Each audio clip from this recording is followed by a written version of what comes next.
Hello football লাভাররা, কী অবস্থা সবার? আজকে আপনারা হয়তো ক্লাব বিশ্বকাপের সকালের ম্যাচটা দেখেছেন। এক কথায় অসাধারণ ম্যাচ। ব্রাজিলিয়ান ক্লাবগুলো চমক দেখাবে এটা আমরা বুঝতে পারছিলাম, কিন্তু এতটা চমক দেখাবে এটা বুঝতে পারি নাই। চ্যাম্পিয়ন্স লিগ উইনার পিএসজিকে তারা 1-0 গোলে হারিয়ে দিছে। এই ম্যাচে পিএসজি ওইভাবে ভালো খেলতে পারে নাই, পিএসজিকে একদম বোতলবন্দি করে রাখছে। তার ডি বক্সের মধ্যে থেকে ওয়ান টার্গেট শট করছে মাত্র 2টা, অপরদিকে বোটাফোগো 5টা অন টার্গেট শট করছে। পিএসজির যারা প্লেয়ার ভিতিনহা, ফাবিয়ান রুয়েস, আশরাফ হাকিম এদের মতো প্লেয়ারদের আটকে রাখছে, একদম বোতলবন্দি করে রাখছে। এই ম্যাচে দেখা যায় ব্রাজিলিয়ান ক্লাবের প্লেয়ারগুলা খুবই ভালো খেলছে।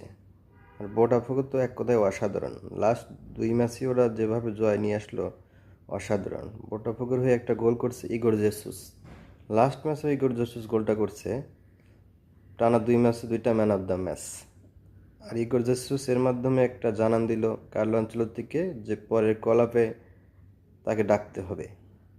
দেখা যাক কি হয়।